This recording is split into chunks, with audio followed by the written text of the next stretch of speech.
Kun raadiyoo sagalee Oromooti. Raadiyoon sagalee Oromoo torbanitti guyyaa 3 wixata, roobii fi sanbata galgala keessaa sa'a 7 haga 7:30 dambalii gabaabaa meetirbaandii 16 yookaan kiiloohertzii 17,850 irratti qophiilee isiniif dabarsu amma jalqaba. Kun raadiyoo sagalee Oromooti.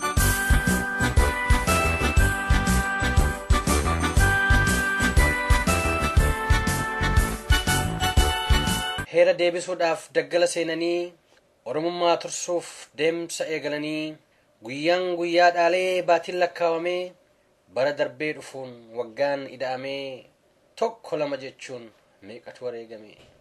Har'a guyyaan waxabajjii 23 bara 2014. Dhaggeeffattoota keenya kabajamoo nagaan keenya bakka jirtanitti isin haa ga'u. Qophiilee keenya hordofuuf akka isinitti tolutti sagantaa har'aaf qabnu dursine isin beeksifna. Qophiin hundee waa'ee hidda latiinsa Oromoo keessaa kan Karrayyuu irratti qophaa'ee yeroo isaa eeggachaa jira.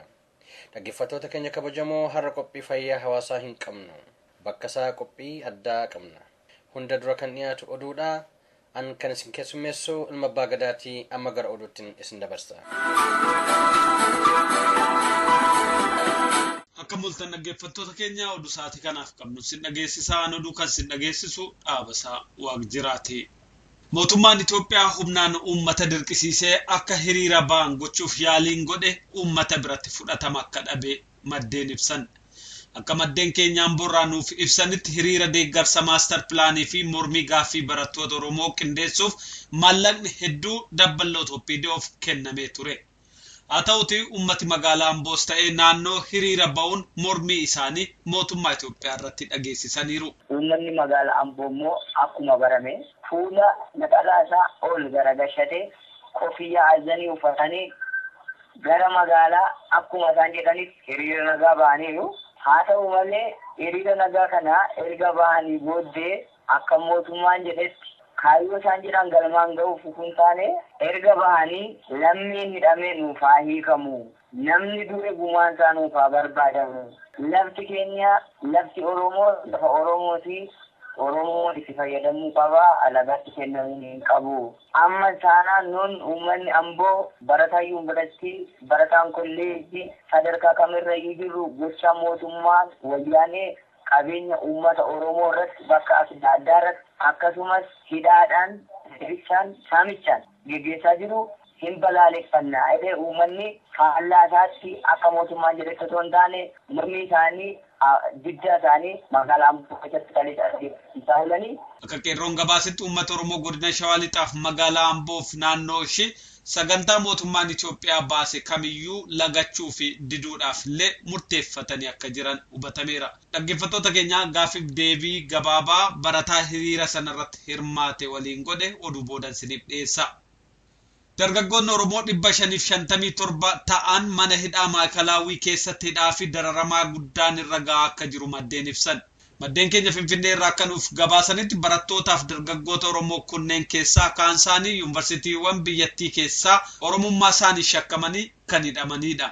Kaan immoo magaalotaaf baadiyyaa Oromiyaa diddaan uummataa keessatti gaggeeffamaa ture keessaa kan walitti qabamanii hidhaman ta'uun hubatameera.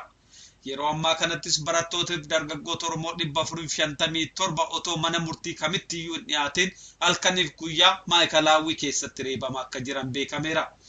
Qorannoo hanga yoonaa godhameenis wanti qabatamaan argame waan dhabameef warri qoratan mataan isaanii galgala qoratamaa akka jiran kan ibse maddi keenya keessaayyuu qorattoonni Oromoo hedduu xiyyeeffannaan irratti godhatame akka jiru beekameera. Mootummaan Itoophiyaa godina Gujii keessatti waraana bilisummaa Oromootu seene jechuun manneen Oromootaa sakatta'aaf saamaa jiraachuun beekame. Karaa Booree hanga Nageellee Booranaa geessu irratti guyyaa konkolaataa dhaabsisuu namaa fi fe'iisa sakatta'aa jiru. Waraanni Itoophiyaa Adoolaaf Shaakkisoottis mana Oromoota bal'inaan sakatta'aa qabeenya saamaa jiru jedha maddi raadiyoo sagalee Oromoo Adoolaarraa. Magaalaa Adoolaatti Oromoota 4 adda bilisummaa Oromoo waliin jirtu jechuudhaan qabee erga hidhee booda wabiin gadhiisuu isaallee odeessinu ga'ee ni odeessa. Godina Gujii keessaa Oromoon Abaawoo waliin warqee laga dambii dhorkuuf lolaaf qophaa'aa akka jiran beekameera jechuun humni tikaa fi waraana Itoophiyaa jiraattota shaakkisoo irratti duule akka jiru odeessi kun ni hubachiisa. Abaawootu isin keessa seeneera waraana bilisummaa Oromoof qawwee dhoksaan kennitaniitu jechuun qabeenya saamuu fi dubartoota irrattis roorrisuun hojii mootummaa Itoophiyaa ta'eera jedha maddi keenya. Oromiyaa ba'aa fi dhiyaa keessattis gochaa wal fakkaataa gaggeeffamaa akka jiru beekameera. Mootummaan Itoophiyaa yeroo manni barumsaa cufamutti barattoonni akka gara maatiitti hin galleef bajeta guddaadhaan walgahii qopheessaa akka jiru beekame. Baddeen keessaa akka jedhanitti sababni isaas yeroo boqonnaa kanatti barattoonni gara biyyaatti galanii uummataaf maatii isaanii fincilaaf akka hin kakaafneef jedhameera. Qormaanni yeroo xumuramaa jiru kanatti barattoonni durgoo guddaa isiniif kaffallee leenjii isiniif waan kenninuuf biyyatti hin galiinaa jedhanii itti dhaamaa akka jiranillee beekameera. Addatti immoo barattoonni Oromoo ta'an akka bakka dhaloota isaaniitti hin deebineef keessa karaa bulchitoota yuunivarsiitii fi dabballoota duulliif doorsisni cimaatu gaggeeffamaa jira kan jedhe maddi keenya. Mootummaan yeroo ammaa kana bakka adda addaatti barattoota Oromoo sabboontota ta'an hordofaa akka jiru dhaamaniiru.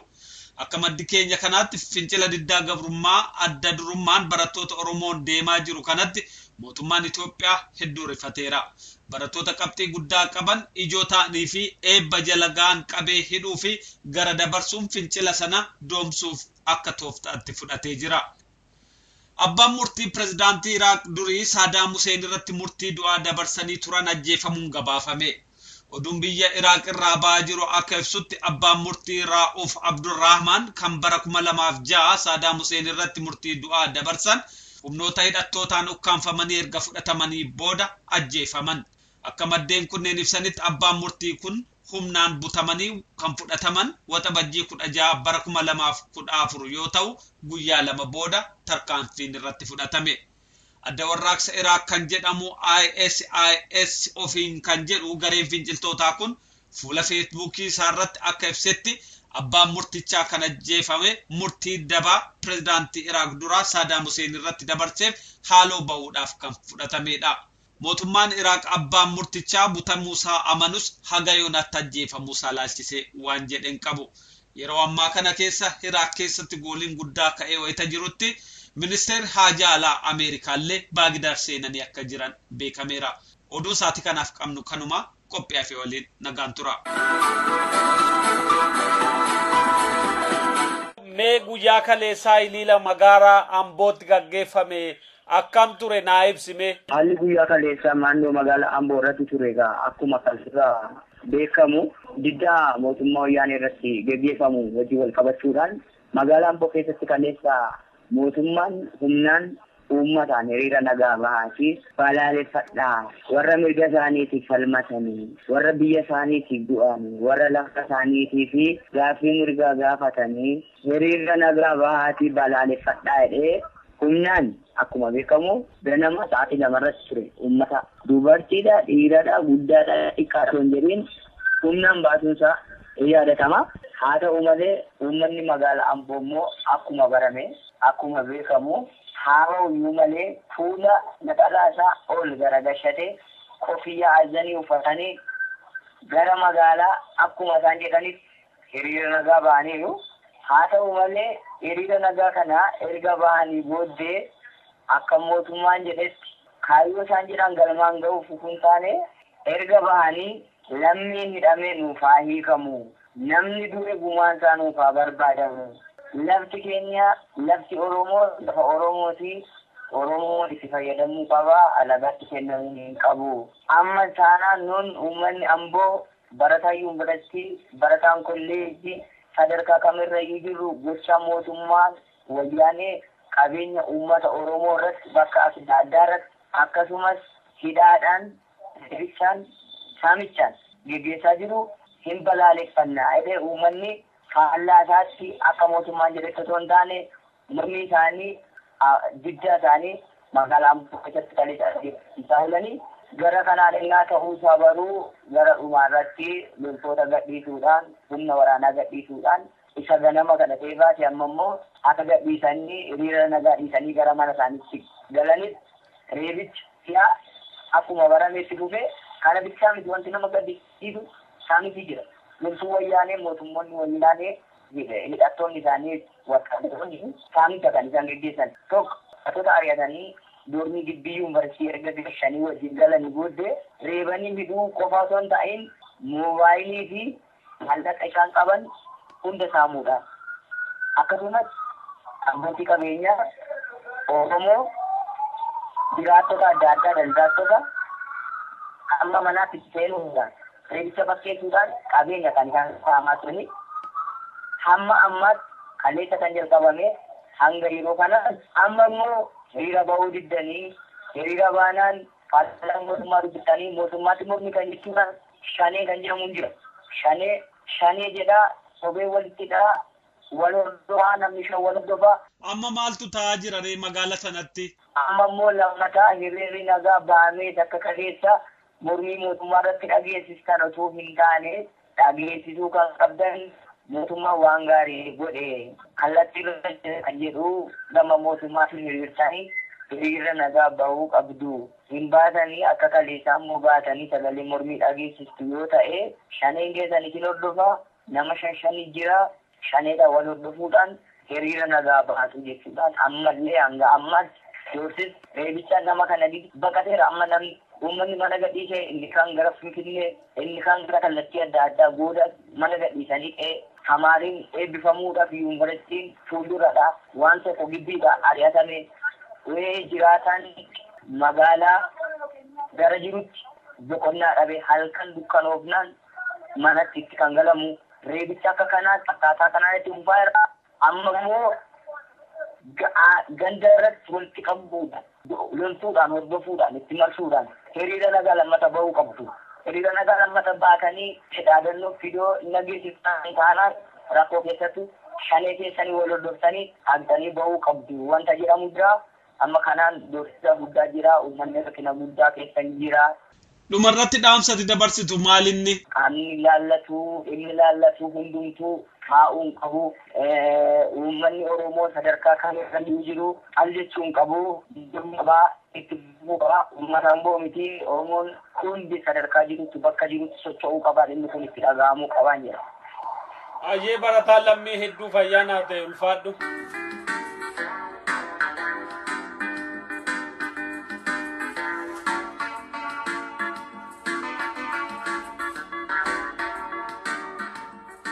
Qophii hundee.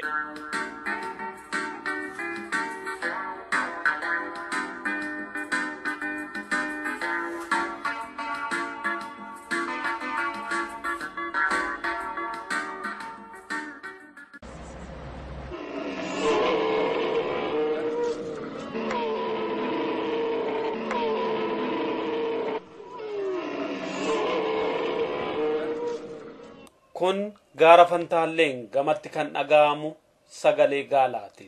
Guyyaa saafaa yeroo obaa kan dhaga'amu sagalee weelluu wal make kan gaalota hedduuti.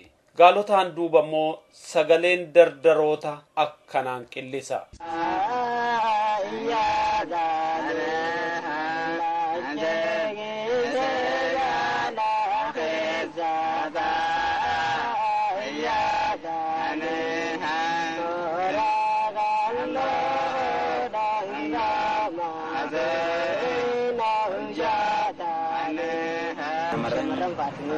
Amma yaadaan gara sulula laga Hawaas isin geessina.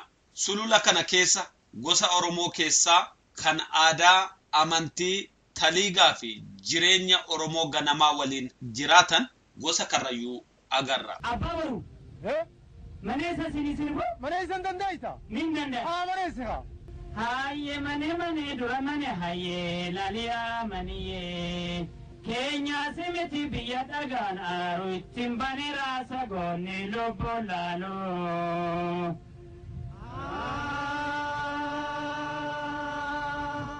hayye mane dura mane hayye laliya maniye Kenya simiti biya dagan aru ittin bani rasa gonni lobbo lalo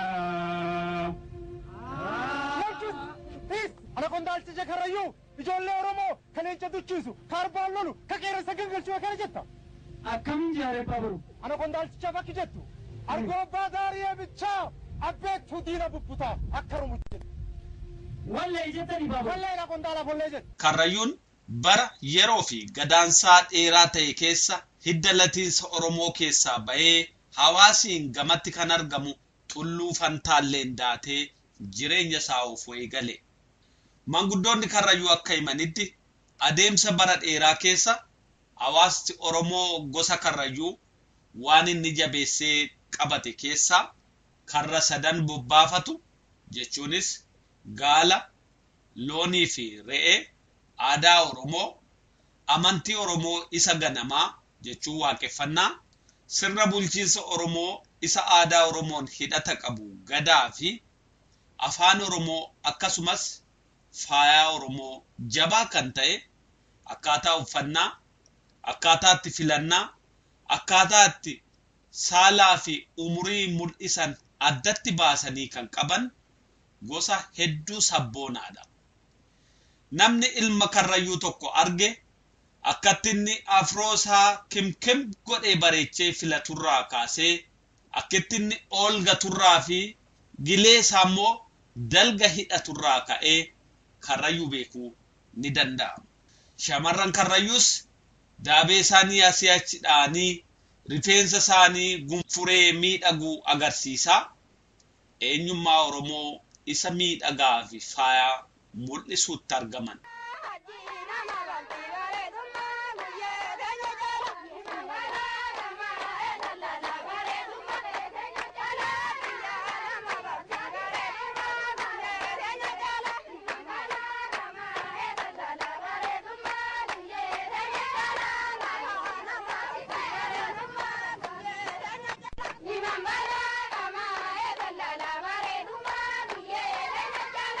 Wanti hundi aadaa Oromootiin gaggeeffama Karrayyuu keessatti. Karrayyuun gosa jabaa, ititaa, kan rakkinaaf hin jilbeeffanne, kan yeroo kamiyyuu diina moggaa hedduudhaan itti dhufe ofirraa rukutaa eenyummaa isaa jiraachise.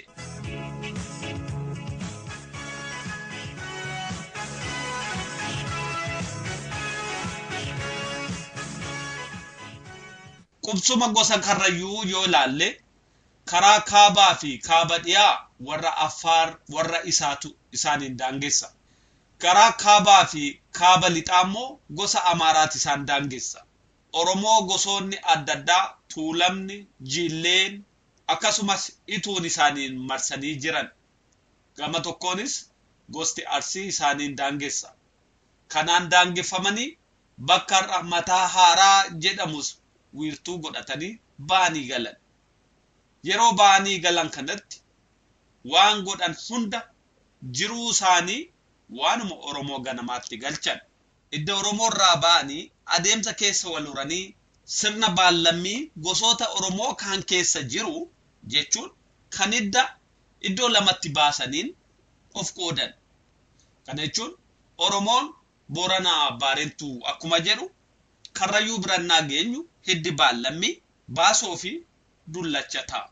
Baasoo fi dullachis balbala hedduu akkasumatti of jalaa qaban. Akka odeeffannoo amma qabnutti baasoonis 6 qaba, dullachis 6 qaba.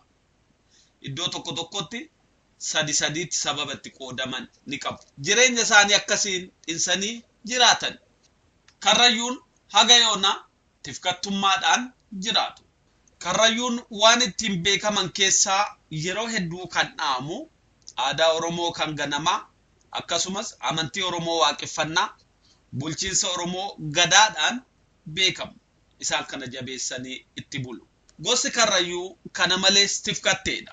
Tifkattummaadhaan waan beekamaniif hidda jireenya isaanii keessatti karra sadan bobbaa kan jedhan gaala, loonii fi re'ee bobbaafatanii galfatan. Isaaniin waa hunda kabajaa qaban, isaaniin jiraatan. Jireenyi isaanii waan tifkattummaa irratti hidhatee jiruuf yeroo hedduu sababa bishaanii fi margaatiin gosoota ollaa isaaniitiin walitti bu'u. Keessaayyuu gosa Karrayyuu wajjin yeroo garaagaraa walitti bu'anii lola guddaa keessa seenu. Gama biraan gosti kun hedduu moggeeffamee waan jiruuf misoomni naannoo sanatti adeemsifamu lafa isaan horii isaanii dheechisanii fi obaa sanirraa isaan dhiibuu malee wanti isaanii godhe tokkollee hin jiru. Kanaaf fakkeenyatti kan ta'u warshaa sukkaara Matahaaraa fi martii yajjuu fa'aa keessatti hojjetameera. Gosti Karrayyuu akka malee akka moggaafamanii jiran hedduun ni beekama. Barnoota gahaa otoo hin argatiin, tajaajila gahaa otoo hin argatiin biyya sana keessatti dhiibbaan guddaarra gahaa tureera. Maanguddoon Oromoo garuu waa hunda dandamatanii jiru. Beelaa fi gogiinsa yeroo adda addaa itti dhufee horii isaanirraa fixuu dabalatee haleellaaf miidhaa mootummaarraa itti dhufu hunda ofirraa qolachuun eenyummaa Oromoo yoonaan ga'aniiru. Kanaaf abbootiif haadholiin Karrayyuu afaan, aadaa, seenaa fi eenyummaa Oromoo tiksanii yoonaan ga'uu keessatti qooda olaanaa akka ba'an hubatama. Dhalooti har'aa immoo waan dhaloota kunneen tiksanii yoonaan ga'an shakkii tokko malee fuulduratti akka tarkaanfachiisu hin mamsiisu. Kuusaan Oromummaas kan akkanaa keessaa ba'eetu biyyaa fi saba deebisee ijaara. Fayyaa ta'a. Qophiin keenyarraa kanumaan xumura. Torbee haaluma wal fakkaatuun hidda latiinsa gosa Oromoo biraa qabannee dhiyaanna. Ulfadha. Tole obbo Daani'el Disaasaa miseensa gumii sabaa fi dubbataa dhaabaa adda bilisummaa Oromoo kan qaama ce'umsaa. Mee adda bilisummaa Oromoo garoota yoo xiqqaate waggoota 10 oliif kophaa tureera. Amma gara xumuraarra geenyeerra jettanii sabaa himaalee adda addaatti baaftanii jirtanii araaramnee tokko taanee hooggana tokko jalatti masakamuudhaaf kaayyoo dhaabbannee fi kana galmaan gahuudhaaf jettanii gara xumuraarra geenyeerra jettaniittu. Mee maarratti walii galtaniitu sadarkaa amma irra geessanii obbo Daani'el? Sadarkaan amma irra geenye gara xumuraati akkuma tu jette gara xumuraati. Dhumeen ni jedhu ammallee gama keenyaa dhume isa jedhu irra hin jennu. Dhuma gaafa jennu gaafa nuyyuu dhume inni labsinu dhume wanti kun malee hin dhumne garuu waan hedduun wanti caafamee diriirfamee taa'u jira. Isaan kuni dhiyootti baatii kana dhumarratti jilli dhaabota kanaa wal ga'aniiti. Waan irratti waan fardii ta'an irratti dudubbatanii waan qabsoo kana laaluu waan qabsoo uummata kana laaluu waan dhaaba kana laaluu irratti dudubbataniitu isa dhumaatti godhuudha malee waan inni dhume hin jiru. Dubbiin fardii ta'an wanni dhaaba kana qajeelchan wanni immoo qabsoo kanaaf akkaataan itti deemu diriirsanii wanneen fardiin dubbatamantu jiranii isaan yeroo dhume jedhu. Dhumuusaa immoo uummatattis akkasumatti ibsama. Egaa wanni irratti walii galame waan qabsoo saba keenya rakkoo isaan irra jira rakkoo namni keenya irra jiru fi uummanni keenya irra jiru kana waan yeroo isa gabaabsuu danda'u haala nuun immoo warraaqsuu danda'u haala uummata keenya walitti qabuu danda'u uummata keenya warraaqsaaf kaasuu danda'u kanarratti maal fayyada jiru irratti dubbanneeti walii galaa dhufne akkaataan itti qabsoo kana laallu akkaataan itti waan hundumaa gara fuulduraatti deebisuudhaaf dandeenyusi akka inni walitti luucca'utti irratti hojjetamaa dhagaa wanti ture inni kun gara xumuraarra ga'eedha wanti walumaa galatti. Mee maaliin qabsoo bilisummaa Oromoo lamaan keessan iyyuu kophaa turtanii wayita gaggeessaa turtanirra amma yoo tokko taatan maayinni walitti makamuun keessan jijjiirama maalii fida lafarratti obbo Daani'el? Walitti hidhamuun geeddaraman fida garuu raajii yookaan miraakilii guyyaa tokkoo fida inni iyyaannu yeroo dhaabi kun cabee gargar bahee jennu waan hundumaa adda bahee jechaadha. Caasaan dhaabaa addaan bahee jechaadha. Humni dhaabaa addaan bahee jechuudha. Dinagdeen dhaabaa addaan bahee jechaadha. Beekumsi namaa addaan bahee. Walitti dhufuu jechuun immoo isaan kana walitti dhinsuu jechuudha. Yeroo walitti kun dhinee jedhu wanta kophaa sila goonurra wanti wayyaan wanti qabsoo kana shaffisuunumaa ta'a jennee abdachuurraa malee har'a walitti dhufuun keenya boru waa fida the next morning jechuun barii borii immoo waa fida jechuutu hin taane humni adda cabee ture beekumsi adda cabee ture dinagdeen illee adda cabee ture kun yoo walitti cuunfame humna gabroonfataa isa guddaa nu dura jiru hamma ta'e tokkollee achi butee abdii uummata keenyaa yookaan immoo seetaa uummata keenyaa kaasuu danda'a kan jiru. Abdii waan qabnuuf immoo hin fida jennee waan amannu. Egaa wanti argamu qabsoo gam tokkotti cuunfanii sabni kun cunqafamuusaa biyya dhabuusaa haqa dhabuusaa falmaa isaa gara fuulduraatti wayyaa karaa ta'een itti oofuu jechaadha. Akka sabaa himaallee irratti bahee jirutti gaafa 28dha hawaasaaf labsitu tokkummaa keessan kana sirriidha? Ilaagaa labsiin akkuma siin jedhee wal marii jiloonni gama lamaanuu dhufan dubbatan irratti dhaabbata. Guyyaan isaa murtaa'eera 28tti labsina. Labsiin kun maal akka ta'u gaafas hubannaati. Haa ta'u isa dura dhimmoolee yookaan dhimmoota fardii ta'anii waanuma amma jedhe wanta qaceelchuu danda'anii wanta akkaataatti qabsoon kun gara fuulduraatti deemuu danda'u irratti guyyaa 4 fi yookas guyyaa 3 guyyaa 4 mareen godhama. Sanarratti dhaabbilee jajjaboo adda addaas godhatama. Sana booddee waliigaltee sanarratti dhaabbatanii fi uummata gaafa 28tti numa ifa jennee abdiidhaan kun dhumeera gaafa wanti hundumtuu qaceelee ba'a jedhee abdiin kennu har'a garuu kanatu abdatamu. Maali waan isaa shakkii jiramoo hawaasni maal jedhee sinaa eeggatoma mee gabaabsaa ma ibsaa? Shakkii osoo hin ta'in wanti wal ga'uutu jira jirri kun waan kana dhaadessuu duwwaa yookaan immoo labsuu duwwaa foon ga'a. Wanneen irratti dubbatamutu jira. Wanneen irratti dubbatamu irratti dhaabbata jechaadha shakkii. Wanti kun wanta waan baay'een isaa hojjetamaadha jallisaa garuu akkuma beektu waan dhaabaa adda addaas walitti dhufee gaafa sanatti dhaabbatee dubbataa jechuudha malee shakkiitu hin ta'in abdiidha garuu har'atti dhumeera waan hundumtuu gaafasuma hidhee kennee gaafa sana immoo waan xiqqoo naftee haftee jechuu waan beeneef hin jedhe haa ta'u malee wanti guddaan caasaansaa erga diriiree booda wanneen fardii ta'an wanta jilli kun walitti dhufee dubbatutu jira. Itti aanuu maaltu ta'a laata? Maal gootanii dhaabni kun egaa amma hoogana tokko jala galtanii miseensonni immoo bakka bakka turanii mee kan itti aanu maal ta'a tartiibni isaa ammumaa yoo laalle? Kan itti aanu gaa maanni akkuma hubatamu erga haalli caasaa fi haalli waan hundumaa diriireedhe miseensonni sadarkaa jiranitti biyya jiranii fi waan itti wal duukaa hojjechuu jalqabuudha ta'a. Garri duraa walitti eda'amuu irratti wajjin hojjechuu irratti hojjetama. Sana booddee immoo gara caalaatti kan fardii jedhamee irratti dubbatamu irratti hojjetamuuf deemu biyya gara caalaan qabsoon kun gara biyya alaatti odeeffatee jiruu fi biyyatti deebisuu irratti gara caalaansaa waan guddaan kan kennamu amma booda. Isa gaa erga warri miseensonni warri ala jiranis yookaan immoo warri ajalan erga walitti gurmaa'anii booda akeekiin keenya yookaan immoo xiyyeeffanni keenya gara biyyaatti akka ta'uudha waan guddaan kan irratti qophaa'amu kan addaani. Fayyaa ta'a isin naa kaaftanii gaaffii lamaan qaba. Tokko isuma amma jettanirraa hoogganni lamaaniyyuu biyya alaatti baay'ate kan jedhu komeen isin lamaan irratti dhaga'amaa ture.